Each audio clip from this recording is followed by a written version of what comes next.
आपल्यापैकी बऱ्याच जणांना अजून एक प्रश्न होता, की आपला उच्च आत्मा एखादी देवी देवता किंवा आपले गुरु असू शकतात का? अगदी व्हॅलिड क्वेश्चन आहे ना.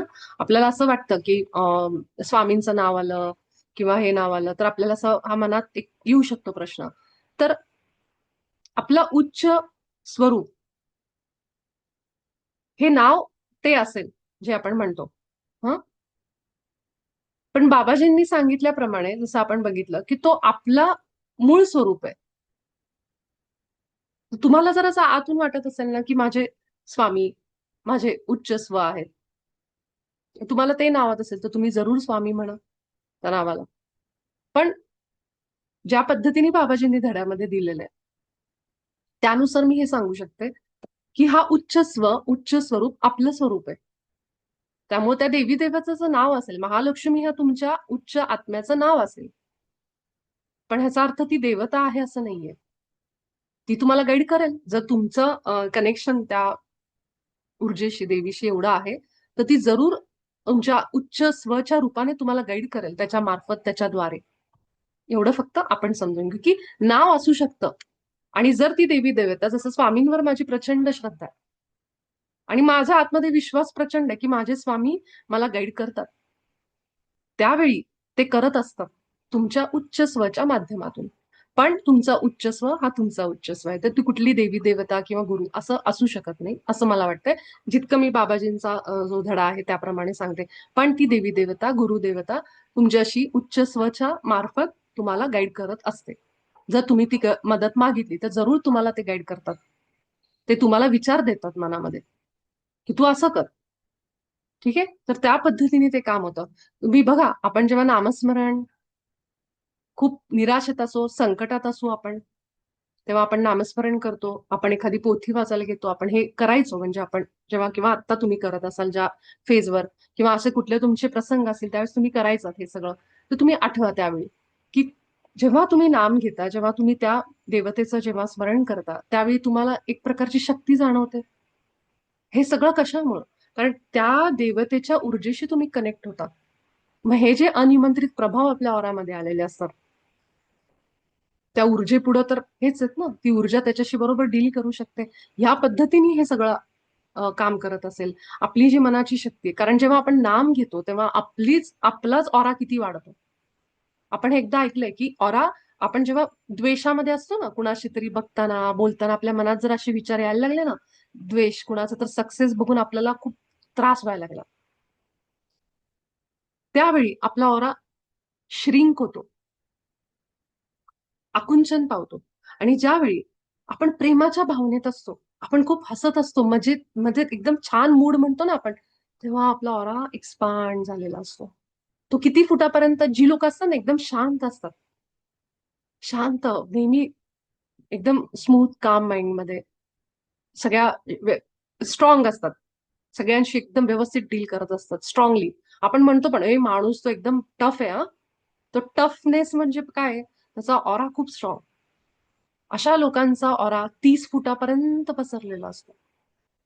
आणि जी लोक ह्या भावनेमध्ये असतात, थर्ड डायमेन्शन मध्ये आपण म्हणू शकतो, त्याचे जे व्हायब्रेशन, जे काय भाव असतात, की द्वेष, राग, चिडचिड, थकवा, हे सगळे जे आहेत, ते आपला ऑरा 3 ते 10 फुटापर्यंत तेव्हा असतो आपला. तर ह्या पद्धतीने आपला ऑरा काम करतो, की जेव्हा तुम्ही खूप प्रेमाच्या भावनेमध्ये लोकांमध्ये, जेव्हा तुम्ही परमात्माच बघायला सुरू करता, तेव्हा विचार करा आपला ऑरा किती वाढला असेल. मग ऑरा वाढला म्हणजे काय झालं? प्रकाश वाढला आपला. मग हे जे किडे असतात, छोटे छोटे छोटे, ते कुठल्या दिशेने वाहतात, कुठल्या दिशेने येतात? प्रकाशाच्या दिशेने. लाईट बघतात ते. आपण काय करतो घरामध्ये, पावसाळी किडे लाईट बंद करतो. कशामुळे? ते सगळे घरात येतात म्हणून. मग हे आत्मे जे भरकटलेले आहेत, गोंधळलेले आहेत, ज्याला आपण अनिमंत्रित प्रभाव म्हणतो, ते कुठे जाणार? ज्या माणसाची जास्त साधना, त्या माणसाला त्रास का होतो? आपल्या ग्रुपमध्येच अनेक जण म्हणतात, ताई मी हे करतोय, मी ध्यान करतोय, मी रेकी करतोय, मग मला का मानसिक त्रास व्हायला लागलाय? अचानकच अचानकच झालंय. आपल्या ग्रुपमध्ये किती जणांबरोबर झालंय, मागच्याच आठवड्यात माझं एकांशी बोलणं झालं होतं. एवढी रेकी हे करून करून का? तुमचं ज्ञान वाढतंय, तुमचा प्रकाश वाढायला लागलाय, तुमचा ऑरा एक्सपांड होतोय, तुमच्या ऑरामध्ये भरपूर प्रकाश येतोय. मग ते जे अनिमंत्रित प्रभाव आहे ते येणार तुमच्याकडं. मग कसा त्यांच्याशी लढाई करायची, त्याचा सामना कसा करायचा, लढाई म्हणजे काय मला म्हणायचं की सामना कसा करायचा. त्यावेळी आपण त्यांना पहिलं तर आपण प्रेम प्रकाश पाठवतो. त्यांना हे सांगतो की तुम्ही स्वतःच प्रेम प्रकाश आहात. कारण ते बिचारे अनिमंत्रित प्रभाव ते सगळे भरकटलेले आहेत म्हणून. आता समजतंय की काही उत्तरं की साधनेमध्ये असतानाही का त्रास होतो, ह्याच्यामुळे त्रास होतो की आपला जो प्रकाश वाढलाय त्यामुळं ते सगळे आपल्याकडे आकर्षित व्हायला लागतं. आणि मग आपल्याला त्याचा अजून जास्त, मग अशा वेळी आपल्याला ऑरा म्हणतात ना, ऑरा स्वच्छ ठेवा, स्वच्छ ठेवा, लॉक करा. अनेक संस्था त्याचं सांगतात त्याबद्दल. हे ह्याच्यासाठीच की तुमचा जो प्रकाश आहे ते बघून येणार काही गोष्टी तुमच्याकडं. पण तुम्ही जर तुमचा ऑरा स्वच्छ ठेवला, लॉक केला सारखं सारखं, तर ते अनिमंत्रित प्रभाव तुमच्या ऑरामध्ये येऊ शकतच नाही. मग तुमची एनर्जी सारखी एक चांगल्या लेवलला राहायला लागते. याची काळजी आपण घ्यायची. मग तुम्ही बाबाजींनी दिलेलं युनिफाईड मधलं हे जे आपलं ऑरा क्लिनिंगचं सोपं आहे, ते तुम्ही कायम वापरा. ती फिलिंग तुम्हाला आतून कोण द्यायला लागतं, तुमचा हायर सेल्फ सांगायला लागतो ऑरा स्वच्छ कर.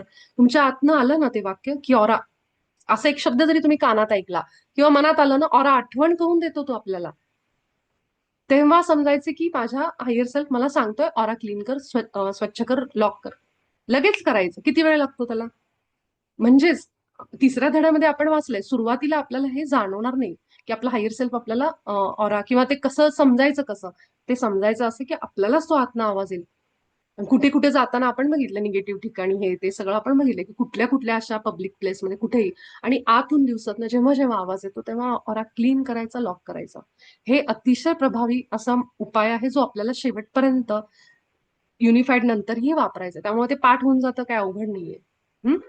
तर आपण 10:30 होतात त्यामुळं थोडासा आपण धडा घेऊ आपला सुरुवात म्हणून. मी अशी अपेक्षा करते की तुम्ही आता तुमच्या हृदयावर व्यवस्थित तुम्ही गंभीरतेने हे सुरू कराल. गंभीरतेने म्हणजे सिरियसली तुम्ही प्रॅक्टिस आता सुरू कराल. राहायचं सहजच आहे. कुठलंही बर्डन न घेता, स्ट्रेस न घेताच हे करायचंय. दीपालीताईंचं पहिलं हो आले, कारण दीपालीताई एकदम खुश आहेत की काल आपण बरेचसे हे क्लिअर केले आणि मलाही काही गोष्टी समजल्या की अजून समजून सांगताना मला काय काय समजून सांगायचंय. सो थँक्यू की तुम्ही मला या गोष्टी विचारल्या काल. आणि बाबाजींचं प्लॅनिंग परफेक्ट आहे. बाबाजींनी बरोबर ते प्रश्न तुमच्या माध्यमातून मला पोहोचवले की अजून काय सांगायची आणि काय समजून घ्यायची गरज आहे. सो सगळं बाबाजींच्याच ह्याच्यावर मी सरेंडर करून हे करत आहे. तर इथला पुढचा प्रवासामध्ये तुम्हाला सगळ्या गोष्टी आपोआप समजत जातील. फक्त हे पहिल्या गोष्टी लक्षात ठेवायचं, हृदयावर जायचं, स्थिर व्हायचं, शांत बसायचं. नुसतंच मग आपण जर विचारांमध्ये राहू राहू आणि समजा कोणी स्पर्श म्हणजे आपल्याला हायर सेल्फनी हात लावला इथे, पण आपण आपल्याच धुंदीत आहोत, आपण आपल्याच विचारात आहोत, तर ते स्पर्श केलेलाही समजणार नाही आपल्याला. आपल्याकडे उत्तर येत आहे, हायर सेल्फचं नाव येत आहे, पण आपलं लक्षच नाहीये. असं करू नका. त्यासाठी जितकं आपण हृदयावर जातो, श्वास फील करायला लागतो अजून, तितकं आपल्याला ती शांती फील व्हायला लागते. आपल्याला करायचं काय, केवळ शांत व्हायचं आपल्या हृदयावर जाऊन, जे अवघड आहे थोडंसं. तर हृदय सगळ्यांची बंद आहेत, खोलणं थोडा वेळ लागतो. पण जितकं आपण शांत होत जाऊ, तितकं आपला हायर सेल्फ आपल्याला काय सांगतोय, माझं नाव हे, माझं नाव हे स्पर्श करतोय. म्हणून आपण जे ध्यानामध्ये तुम्हाला आठवते, आपण इथून पायाच्या बोटांपर्यंत आपली सगळे श्वास फिरवतो, लक्ष फिरवतो. ते कशासाठी? आपण आपल्या शरीराभोवती फोकस आणायला शिकावं, त्याची जाणीव वाढवावी, जागरूकता वाढवावी. म्हणून आपण ध्यान करताना श्वासांवर लक्ष ठेवायच्या पूर्वी आपल्या इथून खालपर्यंत एकदा लक्ष देतो, आपलं स्कॅनिंग करतो. कशासाठी? की आपल्या शरीराची जाणीव वाढावी. मग जेव्हा तुम्हाला तुमच्या ध्यानामध्ये इतका जरी स्पर्श झाला तरी तुम्हाला लगेच जाणवेल, कारण ती तुमचा सगळा फोकस तुमच्या आत आहे. सगळं लक्ष विचारांवर आहे आणि आपला हायर सेल्फ बिचारा आपल्याला असं टच करतोय, असं हे करतोय, असं करतोय, किंवा ती गरम गार फिलिंग आणि आपलं लक्षच नाहीये. असं व्हायला नको. म्हणून आपण मागचे 14 दिवस, 2 आठवडे आपण वेळ दिला यासाठी. आणि फक्त 15-20 मिनिटं आपल्या हृदयावर शांत बसा. आभा स्वच्छ केली, मी ईश्वरासोबत एक आहे म्हणलं, ईश्वराचे गुण आठवले, झालं. काहीच नाहीये दुसरा अजून अभ्यास. बाकीचे अभ्यास तर आपण बेड टाइमला करतो, म्हणजे झोपताना, सकाळी उठल्यावर किंवा ध्यानात पण, की मी ऊर्जा, प्रेम पाठवतो, प्रकाश पाठवतो. एवढं म्हणायचं झालं. हे तर तुम्ही फील करायच्या गोष्टी. हरकत नाही, आपण 4थ्या धड्याची सुरुवात करू. यातही तुम्हाला काहीही शंका असेल तर तुम्ही मला मेसेज टाका. आपण त्यावर पुन्हा बोलू. एक सत्र आपण त्याच्यावर ठेवू. तर आज कोण वाचणार आहे? कोणाला इच्छा आहे? सांगा मला.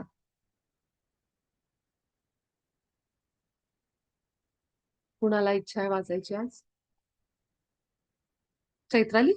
अरे वा, क्या बात आहे. मी वाचू? ओके. हा, मेघना, उद्याचं वाटलं तर तू वाच, किंवा पुढचा धडा वाच. अजून आहेत आपल्याकडे हा बरेचसे. हा, नक्की, चालेल चालेल, ओके. हा, चैत्राली वाच. चैत्राली. करू सुरुवात? हा हा, कर कर कर. दिसतंय ना व्यवस्थित? हो हो. हा, वाच. प्रथमतः सगळ्यांना आत्मवंदन. विपुला, तुझे खूप खूप आभार. Thank you thank you. तुझे पण खूप आभार. सगळ्या मास्टर्सचे आभार. सुरू करू? हो हो, वाच. आठवडा 4, वैश्विक सत्य बोलणे. या आठवड्यात तुम्ही तुमच्या उच्च आत्म्याशी संबंध विकसित करणं सुरू ठेवा. त्यांच्याकडे तुमच्यासाठी असलेल्या संदेशांसोबत तुम्ही अधिक परिचित व्हाल. या आठवड्यात लक्षात ठेवा की तुम्ही परिपूर्ण आहात आणि ईश्वराच्या प्रतिमेत बनलेले आहात. तुम्ही या संकल्पनेचा सराव करत आहात आणि आता तुम्ही त्याच्यासोबत बऱ्यापैकी सहज अनुभव करत आहात. जेव्हा तुम्ही ओळखता की तुम्ही परिपूर्ण आहात किंवा प्रेमळ आहात किंवा सर्व काही जाणून आहात, तेव्हा तुम्हाला याचा गर्व किंवा अहंकार वाटत नाही. हा, सर्वांना माहित आहे. चैत्राली, एक मिनिट. मी तेवढं फक्त सांगते की आपला जो, हो हो. हे वैश्विक सत्य बोलणे म्हणजे पहिलं हे समजून घेऊ. सत्य बोलणे आणि वैश्विक सत्य बोलणे ह्याच्यामध्ये काय फरक आहे? कुणी सांगेल? सत्य बोलणं आणि वैश्विक सत्य, ज्याला आपण युनिव्हर्सल ट्रुथ म्हणतो. युनिव्हर्सल ट्रूथ हे की जे आपण कधीच बदलू शकत नाही, हा, त्याच्या पुढे काहीच नाही. परफेक्ट परफेक्ट, एकदम छान, बरोबर आहे. सत्य बोलणं म्हणजे आता मी सांगितलं की मी स्वयंपाक छान करते. मला माहित नाही काय उदाहरण आलं. आता मी म्हणते की मी स्वयंपाक छान करते, हे माझं सत्य आहे बरं का. पण जी लोक हे स्वयंपाक जेवत आहेत त्यांचं सत्य वेगळंच असेल. असू शकतं असं आपल्या घरामध्ये आपण जी गोष्ट मला मान्य आहे आणि जे मी बरोबर समजते, दुसऱ्यासाठी ते पण ते बरोबरच असेल असं नाही. करेक्ट आहे. तो म्हणेल तुला असं वाटतंय म्हणून काय तेच सत्य आहे का? है ना? याचा अर्थ आपण जे बोलतोय, आपण ज्या गोष्टींसाठी आज युद्ध होत आहेत, धर्म, जाती, ह्या गोष्टींसाठी म्हणा, ही सत्य त्या माणसांना, सगळे तर देश, सगळी तर लोक, सगळी परमात्म्याचेच आहेत. पण हे जे फरक बनवलेत की आमचा धर्मश्रेष्ठ, आमचा धर्मश्रेष्ठ, हे करून जे सगळं सुरू आहे, किंवा त्या प्रदेशाला अक्वायर करण्यासाठी, मिळवण्यासाठी, हे सगळं जे आहे, हे सगळं आपापल्या मतभेद. म्हणजे काय नेमकं मतभेद? म्हणजे काय मतभेद? म्हणजे हेच ना, की मत माझं आहे म्हणजे माझं सत्य आहे आणि त्या माणसाचं सत्य वेगळं आहे. पण ह्या दोघातला फरक आहे म्हणून भांडणं सुरू आहेत, धर्मावरून, जातीवरून, त्या त्या देशांमधल्या गोष्टींवरून, पैशावरनं, जे काही असेल ते. म्हणजेच काय, की एका व्यक्तीचं सत्य हे दुसऱ्या व्यक्तीसाठी सत्यच असेल असं नाहीये. पण वैश्विक सत्य म्हणजे काय, की जे पूर्ण विश्वाच्या स्तरावर एक आहे. ते ते कुणीच बदलू शकत नाही. मी जर उद्या म्हणलं की नाही, आमच्या महाराष्ट्रामध्ये, आमच्या मुंबईमध्ये सूर्य गुलाबी रंगाचा आहे, चालेल का? हा हा विश्वाचा असं सत्य आहे की सूर्याचा रंग आपण जो बघतो सूर्याकडं, तो तेजस्वी असा पिवळा रंग आपल्याला दिसतो. जो सनसेट होता ना, त्याचा रंग केशरी आपण बघत असतो. म्हणजे हे जे काही आहे ते तुम्ही जगाच्या पाठीवर कुठेही जा, सेमच आहे सगळीकडं. त्याप्रमाणे वैश्विक सत्य बोलणे, हे असं या धड्याचं नाव का दिलंय हे आपण आता धडा सुरू केल्यावर कळेल. पहिल्या ह्याच्यामध्ये बाबाजी आपल्याला सांगतात की तुम्ही तुमच्या उच्च आत्म्याशी, आता जो तुमचा संबंध प्रस्थापित झाला आहे, ज्यांना नावं कळली आहेत, ज्यांना नाव नाही कळलं, पण आता तुम्हाला समजले की माझा एक उच्च आत्मा आहे, माझं एक असं एक स्वरूप आहे जे मला माहित नव्हतं, की जे पंचेंद्रियापेक्षा भरपूर दैवी क्वालिटींनी भरलेलं आहे ऑलरेडी. त्याच्याकडे सगळ्या दैवी क्वालिटीज आहेत, गुण आहेत त्याच्यामध्ये. आणि जे पंचेंद्रियापेक्षा जास्त त्याच्याकडं जो भरलेला आहे, जे मला माहित नाहीये त्याला सगळं माहिती. माझा पूर्ण प्रवास माहिती, माझ्या आत्म्याचा, माझा आत्मा कसा आहे, माझा इसेन्स काय आहे, मी प्रेमळ व्यक्ती आहे का, मी कशी हे ज्याच्याकडे सगळा त्याचा लेखाजोखा असलेला तो असा माझा उच्च आत्मा जो ईश्वरी स्वरूपात आहे, हे त्याला तो असा एक स्वरूप आहे हे आपल्याला समजलं. आता आपण त्याच्याशी अजून डेव्हलप करणार आपले कम्युनिकेशन. त्यामुळे त्यांनी सांगितले की त्यांच्याकडे तुमच्यासाठी असलेल्या संदेशांसोबत तुम्ही अधिक परिचित व्हाल. आता तुम्ही अजून ते जवळ जाणार त्याच्या. तुम्ही लक्षात ठेवा की तुम्ही परिपूर्ण आहात, ईश्वराच्या प्रतिमेत बनले आहात. ह्या संकल्पनेचा सराव करत आहात. आणि आता पहिल्या दिवशी जेव्हा आपण ऐकलं हे वाक्य मी जेव्हा सांगितलं तेव्हा तुम्हाला थोडं ते न पटणार होतं. माझ्या आयुष्यात भरपूर दुःख आहेत, मी ईश्वराच्या प्रतिमेत कशी बनली असेल. पण आज आपण जेव्हा 4थ्या आठवड्यापर्यंत आलोय, रोज रोज बोलून बोलून बोलून बोलून आता आपल्याला ते सहज वाटतंय. ठीक आहे, कारण आपल्याला त्याचा सराव झालाय, आपण रिपीट करतोय. त्यामुळे इथं बाबाजींनी असं लिहिलंय की जेव्हा तुम्ही ओळखता की तुम्ही परिपूर्ण आहात किंवा प्रेमळ आहात किंवा सर्व काही जाणून आहात, तेव्हा तुम्हाला याचा गर्व किंवा अहंकार वाटणार नाही. उद्या जाऊन उच्च स्व सोबत संवाद साधत असताना दीपाली त्यांना असा अनुभव आला की डोळे बंद केले, हृदयात गेलं, प्रश्न विचारला, एका सेकंदात उत्तर बाहेर आलं. पहिले काही दिवस त्यांना वाटेल वाव हे काय आहे, असं कसं होतंय. काही दिवसांनी हे गोष्ट सगळ्यांबरोबर घडायला लागेल, अजून आपण हे सगळं डिस्कस करू, तेव्हा त्याचं नाविन्य म्हणजे म्हणतो ना एकदम असं, अरे हे काहीतरी वेगळं आहे किंवा ह्याच्याबद्दल की मला असं काहीतरी असं वेगळा अनुभव असं वाटणार आहे, कारण ते सगळ्यांबरोबर सहज होऊन जाईल. आणि आपले ग्रुपमधला मास्टर प्रफुल्ल ह्याच्यासोबत ऑलरेडी ह्या गोष्टी काही ह्याच्यातल्या आहेत ज्या मी सांगेन त्या घडतायत. म्हणून मी त्याला आज दुपारीच मेसेज केला संध्याकाळी की तू आज हजर राहा, कारण तुझी आज आम्हाला गरज आहे ह्याच्यामध्ये. तर तुम्हाला समजतंय की आता आपल्याला इथून पुढं ह्या गोष्टी सहज बनत जातील. आणि आपल्याला जेव्हा आपल्याला हे सगळं समजायला लागेल आतमध्ये, आपण आपल्या मूळ स्वरूपाबद्दल अजून जाणून घेऊ आणि अनुभव यायला लागतील, मेन म्हणजे आहेत अनुभव, तेव्हा तुम्हाला त्याचा गर्वच नाही वाटणार, कारण ते तुमचं सहज स्वरूप आहे. मी अशीच आहे, त्याच्यात काय नवीन नाही असंच तुम्हाला वाटायला लागेल. फक्त आपल्याला माहित नव्हतं. हा चैत्राली वाच. सर्वांना माहीत आहे, होय, तुम्ही सर्वज्ञ बुद्धिमत्ता आहात. तुमच्या आत खोलवर त्या प्रत्येक गोष्टीचे बीज आहे, जे या सृष्टीमध्ये आणले जाऊ शकते. सर्व कला, संपूर्ण विज्ञान, संपूर्ण भूतकाळ, संपूर्ण भविष्य एका महान ब्रह्मांडीय कॉम्प्युटरशी असलेल्या तुमच्या लिंकमुळे तुमच्याकडे आधीच सर्व माहिती आहे.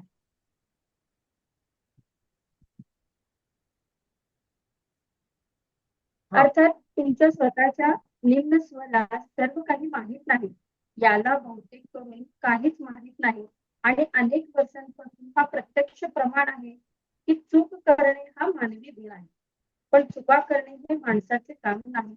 सर्व काही जाणून पूर्ण ज्ञानाच्या आधारे कार्य करणे ही मानवता आहे. परंतु संपूर्ण ज्ञानाचे फळ प्राप्त करण्यासाठी तुम्हाला एक परिपूर्ण मानव रूपात कार्य केले पाहिजे, जसे ईश्वराने तुम्हाला त्याच्या प्रतिमेत बनवले आहे. हा, तर इथं इतकं एक छान वाक्य दिलंय बघा की आपल्याला हे तर कळलं आपण ईश्वरी प्रतिमेत आहोत. हा, आपण सर्वज्ञ बुद्धिमत्ता आहोत. आपल्या खोलवर प्रत्येक गोष्टीचं एक बीज, एक सीड आहे, जे या सृष्टीमध्ये आणलं जाऊ शकतं. जसं की सगळ्या कला, आपण 64 कलांची देवता म्हणतो गणपती बाप्पांना. सगळं विज्ञान असेल, भूतकाळ असेल, भविष्य असेल, हे जे काही सगळं आहे ना, हे आपल्या आत खोलवर आपल्या उच्च स्वला माहिती. हे असं इथं आपल्याला ह्याचा अर्थ असा आहे जे सांगितलं आपल्याला की सर्वज्ञ बुद्धिमत्ता कोण आहे, माझा उच्च स्व आहे, ज्याला सगळं माहितीये माझ्या भूतकाळात काय झालंय, माझे कुठले कुठले जन्म आहेत, माझा आतापर्यंत एक आत्मा म्हणून जे गीतेमध्ये सांगितले की शरीर बदलतोय, आत्मा तोच आहे, पण ते जे आहे ते माझ्या उच्च आत्म्याला ह्याची सगळ्याची माहिती आहे. आणि पुढं काय होणार आहे माझ्या भविष्यात हे सुद्धा माझ्या सर्व उच्च स्वला माहिती. सोबतच म्हणून त्याला सर्वज्ञ बुद्धिमत्ता म्हणलंय. सर्वज्ञ ज्याला सगळं माहिती, अशी बुद्धिमत्ता म्हणजे माझं उच्च स्वय. मग त्याच्यामध्ये सगळं आलं, कला आली, विज्ञान आलं. आपण जिथं ऑफिसमध्ये काम करतोय त्या कामामध्ये कितीतरी गोष्टी आपण ट्रेनिंग घेतो त्या कामाचं, पण ते ऑलरेडी आपल्या आत आहे. तुम्ही म्हणाल आम्हाला तर नाही समजलं, आम्हाला तर ट्रेनिंगची गरज असते, कारण आपण आपल्या उच्च स्वशी जोडलेलो असतो. कितीतरी गोष्टी अशा आहेत की ज्या ट्रेनिंग न घेता पण आपण सॉल्व्ह करतो. राईट? आपल्याला ट्रेनिंगची गरज नाही, आपल्याला कळत नाही हे कसं सॉल्व्ह झालं. हे जे ज्ञान आहे हे आपल्याला येतं, आतूनच येतं. ते कितीतरी वेळा आपण हे अनुभव घेतलेले आहेत आपल्या आयुष्यात. हे सगळं जे ज्ञान आहे, भविष्य भूत, हे सगळं आपल्या आत आहे. इथे एक वाक्य लिहिलंय, एका महान ब्रह्मांडीय कॉम्प्युटरशी असलेल्या तुमच्या लिंकमुळे तुमच्याकडे आधीच सगळी माहिती आहे. लिंक म्हणजे कनेक्शन. हे महान ब्रह्मांडीय कॉम्प्युटर कुठलं आहे, ज्याच्यामध्ये प्रचंड माहिती भरलेली आहे. हे जे सृष्टीचं ब्रह्मांडाचं एक कॉम्प्युटर नाव दिलंय याला. कॉम्प्युटरमध्ये काय असतं, सगळ्यांचा डेटा असतो. पुढं काय होणार आहे, हे काय होणार आहे, हे सगळ्या फाईल्स तिथं स्टोअर केलेल्या आहेत त्या कॉम्प्युटरच्या आतमध्ये. मग मला जर जाणून घ्यायचंय पुढच्या माझ्या भविष्यामध्ये काय आहे रे बाबा, मला सांगा. मला जाणून घ्यायचंय की मला काय करायचं, मी कशासाठी पृथ्वीवर आले, माझे आधीचे जन्म काय होते. आपण जे ऐकतो ना पास्ट लाईफ रिग्रेशन, हे ते सगळ्या गोष्टी, ते कसं ऍक्सेस करतात हे सगळ्या गोष्टी. त्यांना कसं समजतं की माझे आधीचे जन्म कसे झालेले. कितीतरी प्रोफेशनल लेवलवर ही लोक कामं करतात. पास्ट लाईफ रिग्रेशन करणारी लोक एक्सपर्ट कडे म्हणजे असतात. हे हे आणि हे सगळं जाणून आपल्याला घेता येतं की माझा ह्या जन्मामध्ये जो मला नात्यांमध्ये त्रास आहे, हा त्रास आहे, तो त्रास आहे, तो कशामुळं. ह्या सगळा डेटा कुठेतरी स्टोर आहे. मग ते लोक काय करतात, तो डेटाला पकडतात. ते जे ब्रह्मांडी कॉम्प्युटर आहे ना, त्याला ते कनेक्शन लावतात, त्याच्यातनं तो डेटा खाली घेतात, डाउनलोड करतात आणि त्या व्यक्तीला सांगतात की तुमच्या बरोबर हे घडलेलं आहे. तर हे जे सगळं ब्रह्मांडीय कॉम्प्युटर म्हणजे हा सगळा जो डेटा जिथं कुठं स्टोअर आहे, ही आपल्याशी जोडलेली आहे. इतकं मोठं हे सत्य बाबाजींनी आपल्याला इथं आज उघडून सांगितलंय. का बरं त्याच लोकांकडे त्या सिद्धी आहेत की त्यांनाच बरोबर पास्ट लाईफला जाता येतं, पूर्वजन्मात जाता येतं आणि काढता येतं त्या माणसाची सगळी कुंडली, की तो कुठे जन्म होता, किती जन्म झाले. का त्याच एका व्यक्तीकडे हे सगळं ज्ञान आहे, आपल्याकडे का नाहीये? कारण आपल्याला माहितच नाही की ती शक्ती आपल्यात येऊ शकते, आपणही ते करू शकतो. हे केवळ माहित नाही. ज्या लोकांना ते कळतं ती थोडी सराव करतात, प्रॅक्टिस करतात, त्या टेक्निक वापरतात आणि ते त्या कॉम्प्युटर पर्यंत पोहोचतात. आपणही त्याच्याशी जोडलेलो. आपणही आपल्या आतमध्ये जाऊन हे सगळं माहीत करून घेऊ शकतो. त्याच्यात अवघड नाहीये. पण त्यासाठी आपल्याला त्याचं एक टेक्निक माहित पाहिजे. आपल्याला ते माहित तरी पाहिजे की आपल्याला असं करता येतं. पण त्यासाठी हे जे वाक्य ना, हे कायम लक्षात ठेवायचं. पुढे आपल्याला पुढे वापर सुद्धा आहे. की इथं जे वाक्य आपल्याला बाबाजींनी इथं सांगितलंय, तुमचा निम्न, स्वतःच्या निम्न स्वला सर्व काही माहित नाही. म्हणजे आपल्या ह्या शरीरामध्ये जिथं आपण केवळ पंचेंद्रिय वापरतोय, जे कानांनी ऐकलं, डोळ्यांनी, माझ्या ऑफिसमध्ये जेवढं ट्रेनिंग मला मिळालं, मला वाटतं मला तेवढीच माहिती. बाकी मी तर अज्ञानात आहे, मला काहीच माहित नाही. का? कारण माझ्या कानांनी आणि डोळ्यांनी तेवढंच बघितलंय. हाच माझा अनुभव आहे. मी एवढीच आहे, हेच आपलं अस्तित्व आहे. पण बाबाजींचं पहिल्या धड्यातलं वाक्य आठवा, की आपण त्या हिमनगाचे केवळ वरचा भाग बघतोय, खाली एवढं मोठं आहे ते आपण पाहिलेलंच नाहीये. आपण केवळ पंचेंद्रिय वापरतोय. आणि जी इंद्रिय ह्याच्या पलीकडे जे ज्ञान आहे आपल्याला, त्याबद्दल बाबाजी इथं लिहितायत की तुमच्या निम्न म्हणजे आपल्याला सगळं काही माहित नाही. ह्याला बहुतेक करून काहीच माहित नाहीये. आणि अनेक वर्षांपासून हा प्रत्यक्ष प्रमाण आहे की चूक करणे हा मानवी गुण आहे, पण चुका करणे हे माणसाचे काम नाही. सर्व काही जाणून पूर्ण ज्ञानाच्या आधारे कार्य करणे ही मानवता आहे. आता हे वाक्य थोडं समजायला तुम्हाला कळेल की आपल्या निम्न ह्या शरीराला काहीच माहित नाहीये साधारण. ठीक आहे. आपल्याला अनेक वर्षांपासून असं वाटतं की माणूस हा चुका करतो. आपल्याकडनं चुका होतात. पण इथं एक वाक्य लिहिलंय, पण चुका करणे हे माणसाचं काम नाहीये. सर्व काही जाणून पूर्ण ज्ञानाच्या आधारे कार्य करणे ही मानवता आहे. परंतु संपूर्ण ज्ञानाचे फळ प्राप्त करण्यासाठी तुम्हाला एक परिपूर्ण मानव रूपात कार्य केले पाहिजे, जसे ईश्वराने तुम्हाला त्याच्या प्रतिमेत बनवले. आता ह्याचा अर्थ खरा काय माहिती का? एकदम सिंपल तुम्हाला सांगते की आपल्याला वाटतं मग आपल्याकडनं चुका होत आहेत. हा, पण खरं बघायला गेलं तर आपण चूकच करू शकत नाही. मी काय सांगते हे पण तुम्हाला पुढच्या धड्यांमध्ये कळेल. पण आता असं समजून घ्या की आपण चूक करूच शकत नाही. ज्याला आपण चूक म्हणतोय की हे चूक आहे, हे बरोबर आहे, हे कशामुळे म्हणतोय आपण? कारण आपल्याला तसं शिकवलं गेलंय. द्वैतामध्ये आपण राहतो, जिथं आपण फक्त तो चष्मा लावतो की एका डोळ्यातून चूक दिसते, एका डोळ्यातून बरोबर. हे समजणं थोडंसं तुम्हाला आत्मस्तरानेच बघावं लागेल. सर्व काही जाणून पूर्ण ज्ञानाच्या आधारे कार्य करणे ही मानवता आहे. ज्याला मी चूक म्हणते ती चूक नाहीये खरं तर. म्हणून आपण इतके दिवस म्हणायचो ना की एखाद्या गोष्टीला आपण चूक म्हणून जर स्वतःला दोष देत असू, अपराधी भाव असेल, तर तसं करू नका. त्या गोष्टीकडं अनुभव म्हणून बघा. कारण तो अनुभव घेण्यासाठीच त्या भावनांचा, रडण्याचा, द्वेषाचा, ह्याचा त्याचा, हे सगळे जे अनुभव भावना आहेत त्याच्यासाठी आपण मानवी देहात आलोय. सो आपण ह्युमन इमोशन्स ज्याला म्हणतो, माणसाच्या सगळ्या भावना या कशा फील करणार? तर ह्या देहात येऊन फील करणार. मग एवढे मोठे मोठे संत, गुरु हे सगळेजण मानवी देहामध्ये का आले? अवतारांमध्ये का? श्रीपाद श्रीवल्लभ असतील किंवा अजून हे सगळे जे अवतार आहेत ज्यांना आपण शंकराचे अवतार म्हणतो, देवीचे अवतार म्हणतो, ह्यांचे अवतार म्हणतो, हे सगळे मानवी देहात का आले? हे जे अनुभव आहेत ते घेण्यासाठी. आता त्या अनुभवांना आपण चूक आणि बरोबर असं विभागून घेतलेलं आहे. म्हणून तुम्हाला आठवतंय आपण एक सेशन कर्मावर घेतलं होतं, ज्यामध्ये मी तुम्हाला म्हणले होते की अजूनही जर तुम्ही स्वतःला मी कर्म भोगतीये, माझी कर्म अशी होती म्हणून मला हे जर विचार करत असाल तर तुम्ही त्याचा पुन्हा एकदा नीट विचार करा. हे कर्म वगैरे जे आपण म्हणतो कर्माचं फळ किंवा हे सगळं तेच आहे की आपलाच तो एक अपराधी भाव आहे, गिल्ट कॉन्शियसनेस, जे आपल्याला ते करायला भाग पडते. तर इथं असं दिलेलं आहे ना की चुका करणं हे माणसाचं काम नाही. खरं आपण परिपूर्ण आहोत, त्यामुळे आपल्याकडनं चूक होऊ शकत नाही असा अर्थ आहे त्याचा. की सगळं काही माहीत करून घ्या आणि त्याच्यातून काम करा. अशा पद्धतीचा आपला जन्म, आपलं जीवन पाहिजे. परंतु संपूर्ण ज्ञानाचे फळ प्राप्त करण्यासाठी तुम्हाला एक परिपूर्ण मानव रूपात कार्य केले पाहिजे, जसे ईश्वराने तुम्हाला बनवलंय. म्हणजेच काय की मला जर हे परिपूर्ण व्यक्तिमत्वामध्ये काम करायचंय तर मला ईश्वराने जसं मला बनवलंय त्या मूळ स्वरूपात येणं गरजेचं आहे.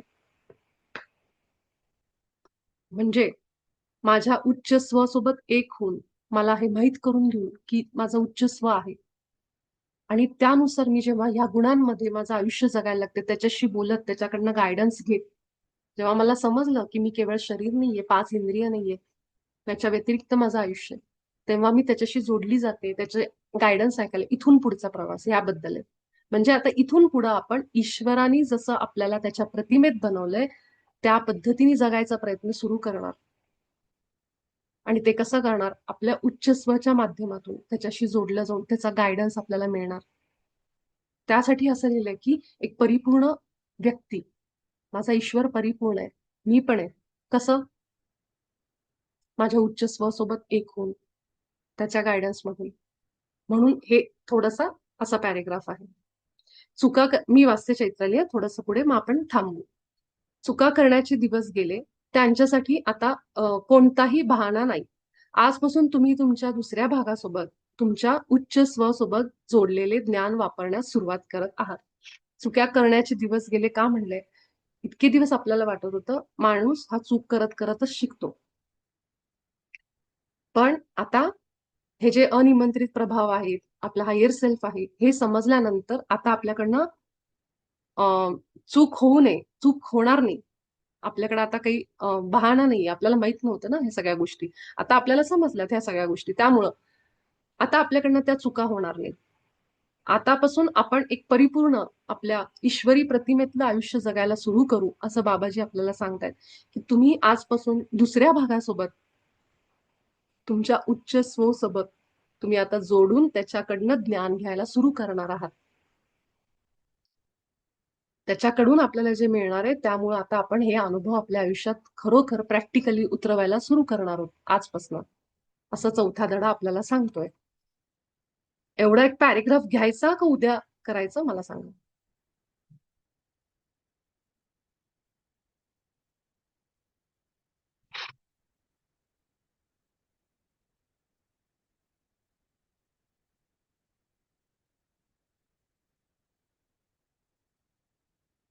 घ्यायचं का थांबायचं आपण? घ्यायचं? कुणी काही बोलत नाही. हा, ठीक आहे, चालेल. हा, चैत्राली वाचते का तू? हो हो. हा, वाच.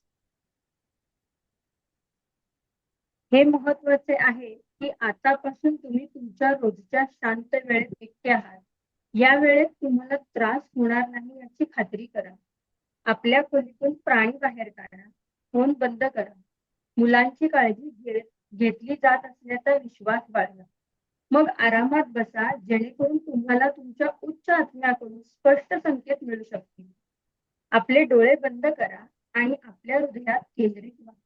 प्रेम अनुभवा आणि तुम्ही मागच्या आठवड्यात लक्षात ठेवलेले शब्दांचे सार शांतपणे आठवून कोणत्याही अनिमंत्रित प्रभावांना दूर करा. तसेच ईश्वरासोबत तसेच एकाकार व्हा, जसे तुम्ही झोपण्यापूर्वी गेल्या काही दिवसात केले आहे. ईश्वराच्या काही गुणांचा विचार करा आणि स्वतःसाठी त्याचा दावा करा. ईश्वर सर्वज्ञ बुद्धिमत्ता आहे आणि मी देखील सर्वज्ञ बुद्धिमत्ता आहे, कारण मी ईश्वराच्या प्रतिमेत बनलेला आहे, इत्यादी. प्रत्येक गुण स्वतःचा समजून अनुभव घ्या. हे सत्य म्हणून स्वीकारा. आता तुम्ही एकीकृत आहात आणि तुम्ही तुमच्या उच्च स्वकडून आजचा संदेश प्राप्त करण्यासाठी तयार आहात. करेक्ट. हे थोडंसं ह्याच्यामध्ये काही शब्द डबल डबल आहेत, कारण ही जी कॉपी ना ट्रान्सलेशनच्या आधी म्हणजे अजून ते क्लिनिंग झालेलं नव्हतं त्या आधीची, तर ते सोडून द्या, इग्नोर करा. काही शब्द त्याच्यातले डबल असतील. तर ह्यामध्ये आता काय सांगितलं आपल्याला चौथ्या धड्यामध्ये बघा, की आतापासून तुम्ही रोज शांत वेळ काढा. थोडं थोडं घरामध्ये शांततेचं वातावरण, की मुलं नाहीये, थोडं फोन बंद आहे आपला, हे सगळं करा. जसं आपण ध्यानाला बसतो शांत अवस्थेमध्ये, करायचं काय, अगदी सोपा सराव जो आपण पहिल्यापासून करत आलोय, की डोळे बंद करायचे, आपल्या हृदयामध्ये फील करायचा आपला श्वास, आपल्या हृदयात राहायचं थोडंसं 5-10 मिनिटं. हा, त्याच्यानंतर आपले जसे श्वास आपण फील करतो ना, तसंच तसंच तसंच खाली जायचं आणि मग हृदय स्थिर व्हायचं. त्यासाठी तुम्ही जे कुठलं टेक्निक मेडिटेशनचं असेल, आपलं हृदयावरचं केंद्रित व्हायचं ध्यान आहे. माझं एक रेकॉर्डिंग आहे, एक हिंदी मधलं आहे, जे तुम्हाला आवडतं ते करा आणि फक्त केवळ शांत बसा. जेव्हा तुम्ही ते मेडिटेशन केलं, नको वाटलं तर केवळ एक सॉफ्ट म्युझिक लावा आणि तुमच्या हृदयात जा. ही क्रिया अशी आहे ना मास्टर्स, की तुम्ही जितकं तुम्ही त्याची सराव कराल ना हृदयात जायचा, तितका तो आवाज क्लिअर होत जाईल. जसं मी अनेकदा हे तुम्हाला सांगितलंय. ह्यामध्ये पण तेच करायचं आपल्याला, काही वेगळं करायचं नाहीये. बरं, आता तुम्ही हृदयात गेलात, तिथं फील करा, हळूहळू होतं ते, लगेच नाही होणार, की तुम्हाला प्रेम जाणवायला लागेल आपोआपच. ते स्थानच तसं आहे, की जो तिथे एकाग्र व्हायला लागतो ना, त्याला ते प्रेम फील होणारच. असं होऊच शकत नाही, की तुमच्या आतमध्ये तुम्ही इथं गेला आणि तुम्हाला आपोआप एक करुणा, प्रेम, कुणाबद्दल प्रेम? स्वतःबद्दल आपोआपच एक प्रेमाचं फिलिंग येईल. आणि ते सृष्टीमध्ये तुम्ही पाठवतोय सगळ्या सृष्टीला, असंच तुम्ही फील करायला लागाल. मागच्या आठवड्यात लक्षात ठेवलेले शब्दांचे सार शांतपणे आठवून अनिमंत्रित प्रभावांना दूर करा, म्हणजेच आपली आभा स्वच्छ करा आणि लॉक करा, जे आपण शिकलो. ईश्वरासोबत एक व्हा, जसं तुम्ही झोपण्यापूर्वी गेल्या काही दिवसात केलंय. केलं नसेल, आतापासून सुरू करा, आजपासून. ही प्रॅक्टिस आपल्याला कंपल्सरी करायची, कारण जे आपण रिपीट करतो ना, ते पूर्ण आतमध्ये उतरतं. रोज करायचं रात्री झोपताना, की मी माझा ईश्वर एक आहोत, त्याचे गुण माझ्यात आहेत. सगळे गुण आठवा, प्रेम, करुणा, हे ते आपण म्हटलेले सगळे गुण. ईश्वर बुद्धिमत्ता आहे म्हणून मी पण आहे, त्यामुळे माझ्या ईश्वराचा अजून एक गुण, की सर्वज्ञ बुद्धिमत्ता, ज्याला सगळं माहितीये. हा, त्यानंतर एक एक गुण जो आहे आपला, तो माझाच आहे. जरी आपल्याला ते आता वरवर येतंय, पण मी आहे त्या गुणांमध्ये म्हणा. हे सत्य आपल्याला आतापर्यंत कुणीही नाही सांगितलं, ते बाबाजी सांगतायत आपल्याला. केवळ सत्य म्हणजे काय सांगितलं लहानपणापासून, हे वाईट आहे, हे बरोबर आहे, हे हा माणूस असा आहे, ती बाई अशी, ते तसे, हेच आपण ऐकलेलं आहे. त्यामुळे हे सत्य आपल्या हृदयात सांगणारं कुणीच नव्हतं, की ईश्वरी प्रतिमेत तुम्ही बनले आहात, हे सांगणारे बाबाजी आहेत आपल्याला. त्यामुळे मास्टर्स, ह्याच्यासाठी आपल्याला थोडे प्रयत्न करावे लागणार. त्या बिया आपल्याला आत टाकायच्यात, ज्या कुणीच टाकल्या नाहीयेत आपल्यामध्ये. आणि म्हणून आपल्यावर आपण नेहमी इतके दिवस खूप कष्टात आयुष्य काढलंय, कारण आपल्याला हे सांगणारं कोणी नव्हतं, की आपल्या आतमध्ये त्या शक्ती आहेत. केवळ वरवर लोक म्हणायचे, अरे तुमच्या आत आहे, तुमच्या आत आहे. पण ते कधी आपल्याला सत्य नाही वाटलं. त्याच्या मागे एवढं सगळं आहे हे सांगणार कोणी नव्हतं आपल्याला, जे बाबाजी आपल्याला पुस्तकात सांगतायत. आता सांगतायत ते सत्य आपल्यापर्यंत आलंय, आपला हायर सेल्फ आपल्याला इथं घेऊन आलाय. तर त्या सत्याला आता दुर्लक्ष करू नका. काहीतरी कारण आहे की एवढ्या करोडो लोकांमध्ये युनिफाईड सारखा कोर्स जी लोक करतायत, आपण एकटेच नाही करत आहोत, अनेक लोक करतायत, त्या लोकांपर्यंतच हे सत्य पोहोचावं. आता बाबाजींसारखे मास्टर हे आपल्या जवळ पोहोचवतायत, तेव्हा हे सत्य हृदयात आतमध्ये घेऊन विश्वास ठेवूनच आपल्याला पुढे जायचंय. हेच आता माझं सत्य आहे, हे मान्य करायचंय की मी ईश्वराच्या प्रतिमेत बनले आहे आणि त्याचे सगळे गुण माझ्यात आहेत. आणि मगच आपण रात्री झोपताना उठल्यावर हे सतत म्हणा, सतत लक्षात ठेवा. आहे एक एक गुण माझा आहे हे सत्य स्वीकारा, इथे लिहिलंय बघा. आता तुम्ही एकीकृत आहात आणि तुमच्या उच्च स्वकडून आजचा संदेश प्राप्त करण्यासाठी तयार आहात. तर आपला उच्च स्व आपल्याला चौथ्या धड्यामध्ये एक असं सत्य सांगणार आहे की जे सत्य वैश्विक स्तरावर सत्य असणार आहे. म्हणून मला इथं प्रफुल्लचं नाव त्या दिवशी घ्यावंसं वाटलं, कारण त्याच्या आयुष्यामध्ये जे काही अनुभव त्याला आता उच्च स्वचे आले, त्याला आतून जे आवाज फील झाले, जेव्हा मी ते ऐकत होते त्याच्याकडनं, तेव्हा मला ते जाणवत होतं की तो किती कनेक्ट झाला ऑलरेडी त्याच्याशी. तर उद्या आपण पुढचा भाग ह्याचा घेऊ, जिथं आपल्याला की ते काय सत्य आहे, ते कसं आहे, ह्याबद्दल बाबाजी बोलतायत. आणि हे जे सत्य तुम्हाला मिळेल चौथ्या धड्याच्या ध्यानामध्ये, ते सत्य तुम्हाला असं ऐकू येईल, फील होईल आतमध्ये. आणि हे असं सत्य असणार आहे की जे तुमच्या रोजच्या आयुष्यामध्ये तुम्हाला उपयोगी पडेल. ज्या परिस्थितीमध्ये तुम्ही आहात आत्ता, त्या परिस्थितीमध्ये तुम्हाला ते सत्य मदत करणार आहे. म्हणून चौथ्या धड्यापासून आपण उच्च स्वशी आता अजून जवळ जोडले जाणार आहेत. आपल्या रोजच्या आयुष्यात आता ते उपयोगाला येणारे सत्य आपल्याला. आणि हे येतं मास्टर्स. मी माझा अनुभव पण तुम्हाला ह्याच्यावर एक शेअर करणार आहे की मला कसं सत्य समजलं होतं माझ्या त्या परिस्थितीनुसार चौथ्या धड्याच्या वेळी. हा माझा अनुभव मी तुम्हाला उद्याच्या सत्रामध्ये सांगेन. आज काही गोष्टी मी पुन्हा एकदा तिसऱ्या धड्यापर्यंत घेतल्या, कारण मला वाटलं की ते पुन्हा रिपीट करावं, कुणाचं काही मिस होऊ नये, हीच एक भावना होती. त्यामुळे आपला पहिला वेळ त्याच्यामध्ये गेला. जोपर्यंत आपण आपल्या ह्याची सराव करत नाहीत, तोपर्यंत आपल्याला युनिफाईड कळणार नाही. मी किती जरा वेळा तुम्हाला समजून सांगितलं, पण तुम्ही जोपर्यंत ह्यात आत उतरत नाहीत त्या पाण्यात खोलवर, तोपर्यंत तुम्हाला तो आनंद येणार नाही. म्हणून मी सगळ्यांना पुन्हा पुन्हा विनंती करते, 20 मिनिटं कालावधी खूप झाला आपल्या दिवसभरातला. 15 ते 20 मिनिटांमध्ये तुमचा अभ्यास होतो. बाबाजींनी काय सांगितलं, उठलं की धडा वाचा. तर तुम्हाला जमलं तर पहिला, दुसरा, तिसरा धडा जस्ट वाचून घ्या एकदा. चौथा धडा थोडस मी त्याला जे माझा क्लीन केलेलं एक PDF आहे माझ्याकडे, ती पाठवेन. हे कारण ह्याच्यामध्ये काही शब्द रिपीट झालेत. उठल्या उठल्या आपण ते सराव करायचा. उठल्यावर आपण प्रेम प्रकाश पाठवायला लागा, मी ईश्वरीच प्रतिमेत आहे हे म्हणा. ही सत्य आहेत आपली, ही सत्य आहेत. तर ही सत्य तुम्ही वापरा, म्हणा पुन्हा पुन्हा. आणि रात्री झोपताना परत आपल्या हायर सेल्फला थँक्यू आपण म्हणतोच, मला माहिती सगळेजण तुम्ही म्हणत आहात की आभार व्यक्त करत आहात. उच्च स्वला थँक्यू म्हणा. आणि पुन्हा एकदा ज्यांना मिळालं नाहीये ना उच्च स्वचं नाव, त्यांनी पुन्हा शांत बसा आपल्या हृदयावर, नाव विचारा, संकेत विचारा आणि शांत बसा. मग चेक करा नाव काय येतं. एक एक स्टेप बाय स्टेप नाव विचारा, थोडा वेळ द्या, जाऊ दे थोडा वेळ, मग त्याला तुम्ही संकेत मागा. पण हे सगळं कधी होतं, जेव्हा तुम्ही हृदयावर सहजपणे स्थिर होता, बर्डन घेऊन नाही, आणि प्रेम फील करता. जितकी हृदयात प्रेमाची भावना, तितकं आपण आपल्या हायर सेल्फशी घट्ट जोडले जातो. आणि हे सगळं इझिली एका क्षणात आपल्या समोर यायला लागतं. जी लोक इमोशनल फुल म्हणतात ना की तुम्ही अतिच प्रेमळ आहेत, अतिच हे, त्या लोकांना इथं फायदा होणार आहे ह्या युनिफाईड मध्ये. कारण त्या लोकांमध्ये ऑलरेडी तो प्रेमळ भाव खूप आहे. त्यांना काहीच अवघड जाणार नाही. सगळ्यांनाच अवघड नाही जाणार, मी असं नाही म्हणते, पण लवकर जोडले जाऊ. म्हणून तुम्ही सगळे इथं आहात. ठीक आहे, आपण सगळे भेटू उद्याच्या सत्रात. Thank you so much.